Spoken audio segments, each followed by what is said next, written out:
Oke, baik. Assalamualaikum warahmatullahi wabarakatuh. Selamat datang kembali pada kelas pemajakan internasional atau perpajakan internasional. Nah, hari ini kita akan membahas tindak lanjut dari materi-materi sebelumnya, teman-teman, di mana sebelumnya teman-teman sudah belajar terkait dengan siapa yang berhak memajaki atau hak pemajakan dari beberapa profesi, baik itu ada olahragawan, entertainer, lalu ada pegawai negeri, pegawai swasta, dan juga pensiun ya teman-teman ya. Nah, hari ini kita akan membahas terkait dengan batasan penghasilan untuk profesi-profesi tersebut. Atau mungkin di Indonesia kita mendengarnya dengan biasa disebut PTKP. Penghasilan tidak kena pajak. Berapa sih batas penghasilan kalau di Indonesia yang dibebaskan dari PPh pasal 21 misalnya seperti itu. Nah, ternyata dalam perpajakan internasional juga ada teman-teman yang namanya batasan penghasilan. Itulah yang akan kita bahas hari ini. Sebelum itu, saya reminder kembali nih teman-teman terkait dengan pajak ganda yang mungkin teman-teman sudah mengerti juga karena sudah jauh sebelum hari ini kita sudah mempelajari pajak ganda ya. Yang pada intinya adalah ketika suatu pajak atas penghasilan yang sama tapi dikenakan pajak di dua negara yang berbeda. Jadi sama-sama penghasilannya misalnya dari hadiah lomba tapi dikenain pajak oleh negara pemberi hadiah dan juga negara dari asal si warga negara tersebut. Nah, itu kan disebut sebagai pajak ganda. Nah, ini yang nantinya akan berdampak juga dari batasan penghasilan. Nah, ini boleh kita skip teman-teman karena ini hanya refresh saja pengetahuan teman-teman sebelumnya tentang P3B, di mana memang P3B ini jalan tengah ya teman-teman ketika ada dua negara yang berselisih terkait dengan pajak ganda tadi, maka jalan keluarnya adalah P3B.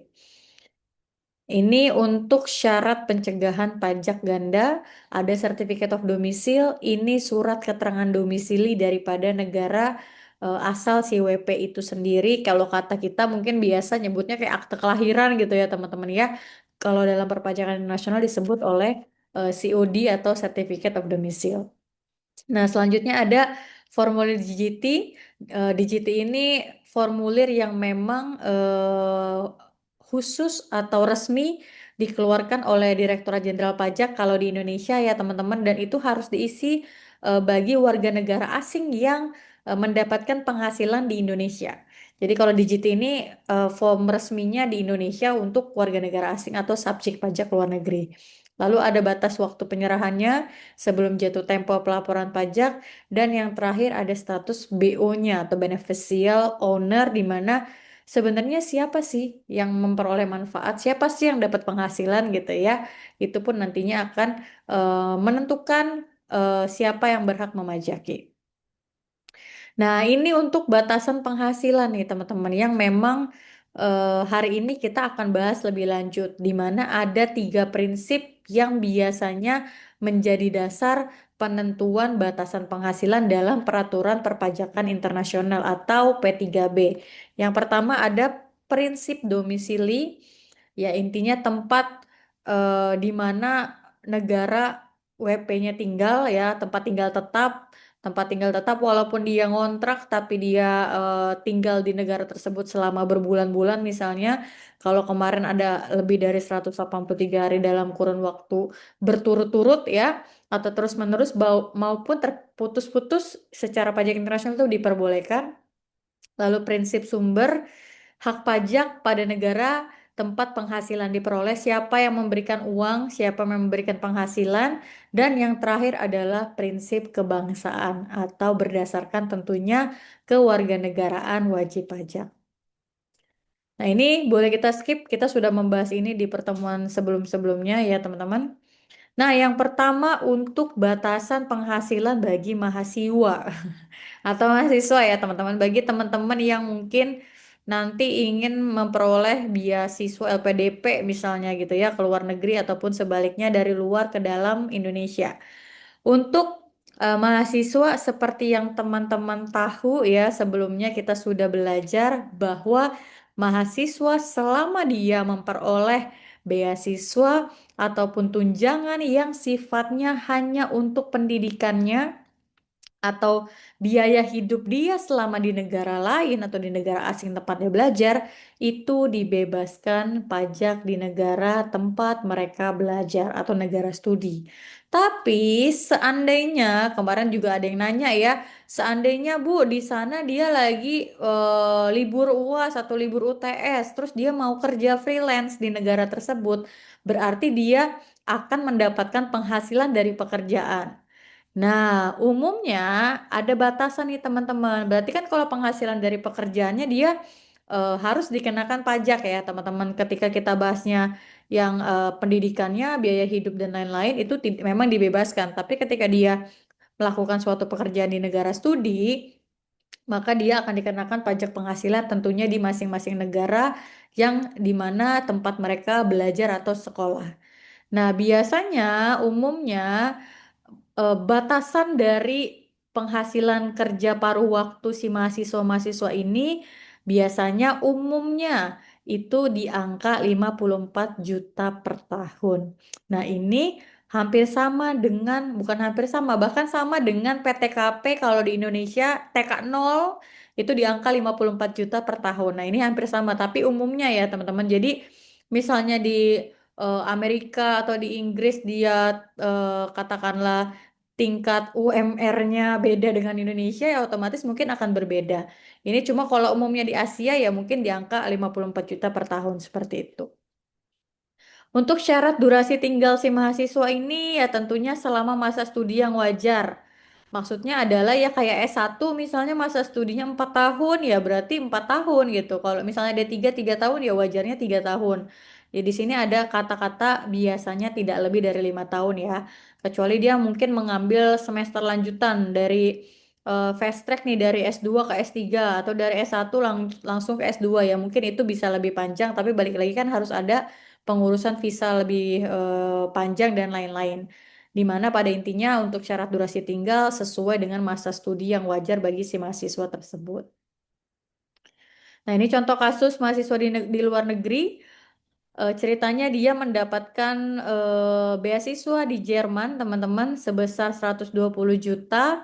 Otomatis untuk biaya studinya, untuk beasiswanya dia bebas pajak. Nah, ceritanya dia juga kerja nih, teman-teman. Mungkin dia lagi free time atau lagi tadi ya libur UAS sehingga tidak mengganggu kuliahnya. Dia kerja paruh waktu di Jerman ya teman-teman karena dia sekuliahnya di Jerman. Dia mendapatkan uang 40 juta, 45 juta. Nah, inilah yang nantinya dikenakan pajak di Jerman. Sementara kalau di Indonesia pajaknya 0%. Kenapa? Karena Indonesia hanya mengenakan atau hanya si mahasiswa ini hanya mendapatkan penghasilan dalam bentuk beasiswa.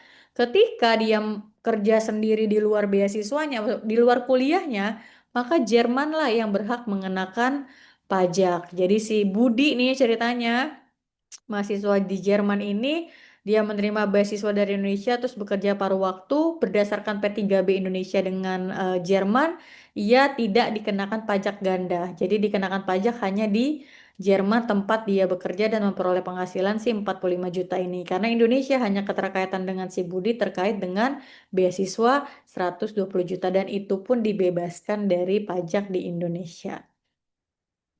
Next, untuk dosen teman-teman ya, saya gitu ya contohnya, untuk batas waktu pembebasan teman-teman, penghasilan dosen yang mengajar di luar negeri umumnya bebas pajak di negara tujuan selama 2 tahun pertama. Setelah periode ini, pajak akan dikenakan sesuai aturan di negara tujuan. Kenapa seperti ini teman-teman? Kayak misalnya, saya ngajar di Singapura gitu ya. Nah, di Singapura kan sebenarnya saya ngajarnya misalnya PJJ aja, sayanya di Indonesia gitu ya. Nah, kalau seperti itu saya dibayar sama Setiami Indonesia karena sebenarnya Setiami nggak ada cabang di Singapura gitu kan teman-teman ya. Tapi kalau misalnya ternyata Singapura dan Indonesia memiliki P3B bahwa saya apa namanya mengajar mahasiswa Singapura sana, mahasiswa asli sana selama 2 tahun berturut-turut bahkan lebih, maka dari Singapura ini membebaskan pajaknya hanya 2 tahun saja. kan selama 2 tahun kita dikenakannya di Indonesia, saya dikenakan di Indonesia ya.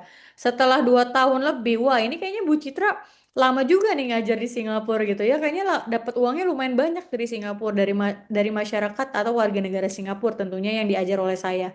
Oleh karena itu mungkin nanti bisa berubah tuh peraturannya yang tadinya selama 2 tahun saya hanya dikenakan pajak di Indonesia karena saya tinggal di Indonesia, saya mendapatkan uang dari Setiami Indonesia, saya hanya PJJ aja di sana karena Setiami nggak punya cabang di sana. Nah, ketika sudah lebih dari 2 tahun, maka mungkin aja bisa dibagi dua atau bahkan bisa berpindah. Penghasilan saya yang selama ngajar di Singapura itu walaupun nggak ada Setiami di sana, bisa jadi Singapura yang berhak mengenakan pajak. Balik lagi ke masing-masing P3B-nya ya teman-teman ya. Cuma biasanya antara dibagi dua atau saya dikenakan di di negara tujuan sana, tapi nantinya tetap bisa dikreditkan di Indonesia melalui PPh pasal 24 seperti itu. Jenis penghasilan yang dicakup seluruh ya teman-teman, gaji, honorarium, tunjangan terkait pengajaran. Kalau saya mau neliti bikin jurnal juga termasuk ke dalamnya. Atau bahkan saya ternyata misalnya bimbingan gitu ya, konsultasi. Atau bahkan ternyata mahasiswa saya ada yang punya PT terus dia nanya masalah pajak sama saya. Itu kan di luar dari kuliah ya. Nah itu kegiatan lain di luar pengajaran seperti tadi itu tetap dikenakan pajak di Singapura. Kalau tadi lebih dari 2 tahun ya teman-teman. Dan balik lagi bisa berbeda beda ya teman-teman setiap negara tergantung P3B-nya. Cuma rata-rata mungkin di angka 2 tahun gitu ya teman. Lebih dari 2 tahun mungkin akan berpindah hak pemajakannya atau batas penghasilannya ke negara asal, sorry, negara sumber tempat penghasilan itu berada. Ini contoh kasus dosen tamu ya teman-teman. Di sini ada penghasilan penghasilan lalu di sini ada pajak di negara tujuan. Ini ceritanya Siti, dosen UI, menjadi dosen tamu di Australia selama 2 tahun pertama, ia tidak dikenakan pajak di Australia berdasarkan P3B. Tapi di tahun ketiga, dia dikenakan pajak di Australia karena tadi sudah di sini ya nih teman-teman ya. Ini masih free nih, masih nol. Ini pun masih nol. Pertama dan kedua. Di sini dia dikena ini penghasilannya teman-teman. Dia dapat 170.000 dolar, juta dolar. Di sini dia dapatnya naik nih 180 juta atau 200 juta dolar. Nah, di tahun ketiga ceritanya dia dapat di 210 mungkin ya di sini ya adanya ya.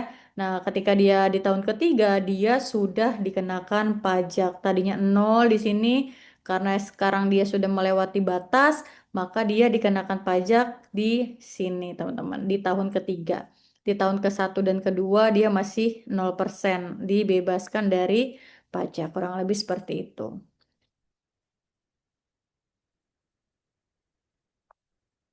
Next. Nah, ini selanjutnya batasan penghasilan untuk artis. Nah, artis sendiri nggak perlu saya jelasin ya. Mungkin kalau teman-teman dengar kata artis, oh Raffi Ahmad, oh Nagita Slavina, oh misalnya Gading Martin, oh Tom Cruise dan lain-lain. Bisa penyanyi, pemusik, BTS, Blackpink gitu ya. Semua entertainer lah yang pada dasarnya dia bekerja tampil di depan publik dalam dunia hiburan. Nah, pada dasarnya seperti yang teman-teman kemarin kita sudah bahas, untuk entertainer ini memang akan dikenakan pajak di negara tempat pertunjukan dilakukan terlepas dari durasi tinggalnya. Jadi tidak ada batas nih teman-teman untuk penghasilan si artis-artis ini. Mau dia cuma beberapa jam, mau dia berbulan-bulan gitu ya. Kalau memang dia mendapatkan penghasilan di negara sumber, maka dia dikenakan pajak di negara sumber.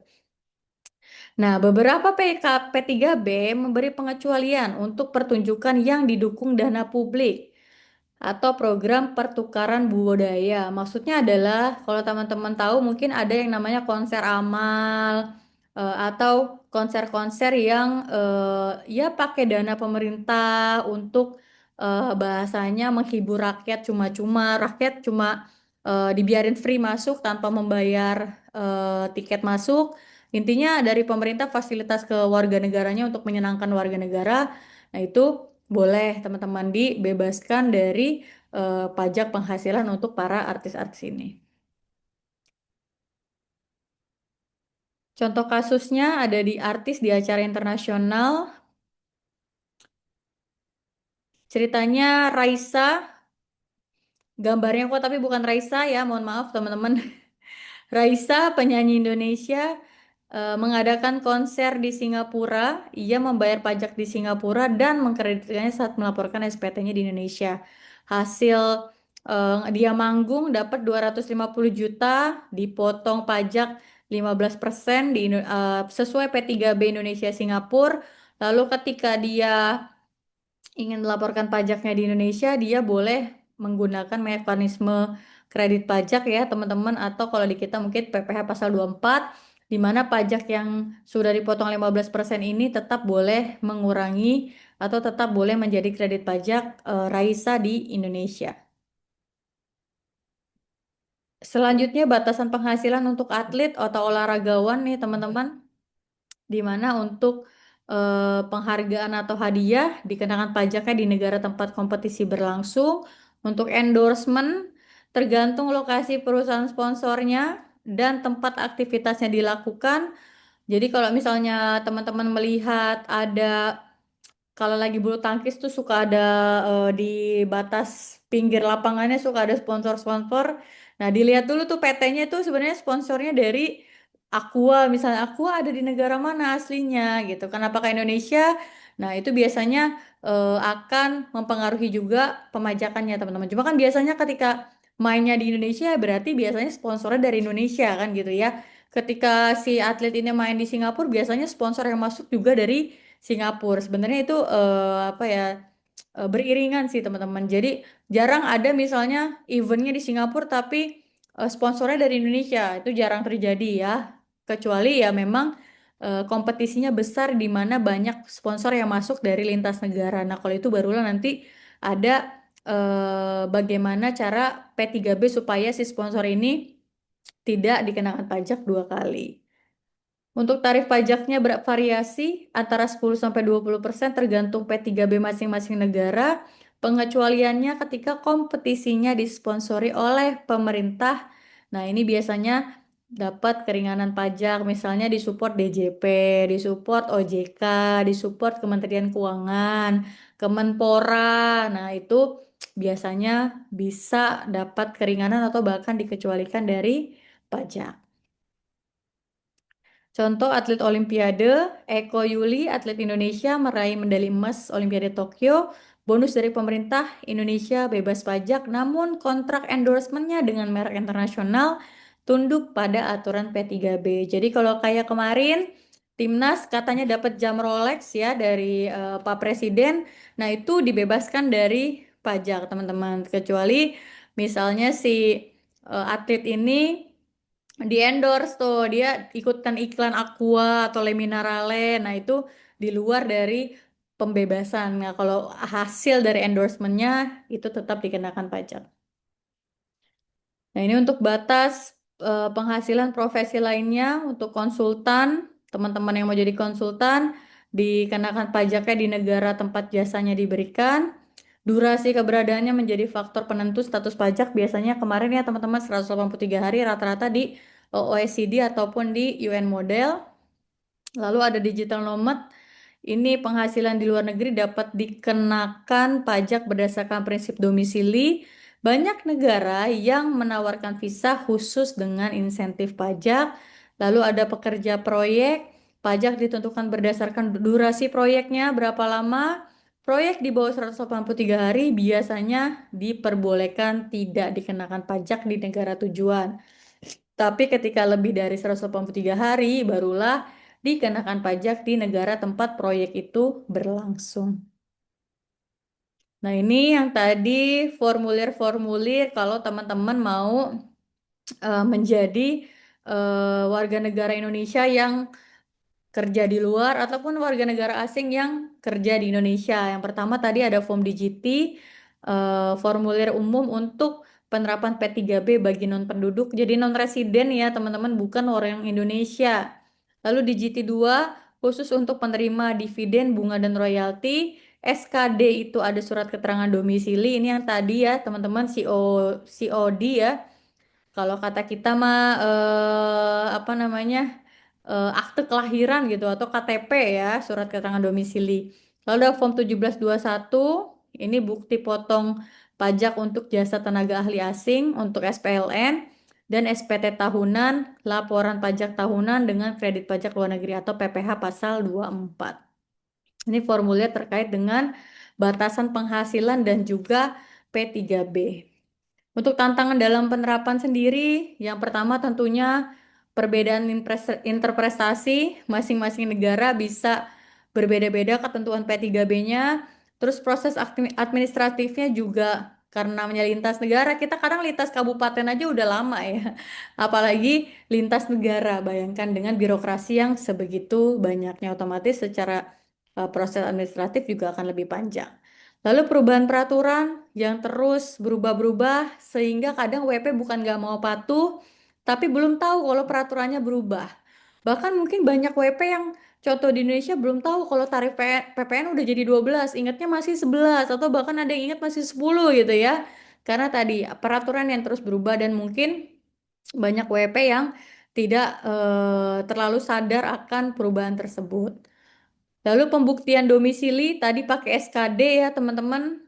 Kalau misalnya dia pindah-pindah, baru sebulan pindah, baru 2 minggu pindah, nah itu tentunya akan menyulitkan pemerintah setempat untuk membuatkan SKD-nya. Karena gimana mau dibikin SKD gitu ya, surat keterangan domisili kalau dia aja berpindah-pindah terus gitu, kayak capung. Jadi agak lebih sulit ya teman-teman untuk mengeluarkan SKD tadi.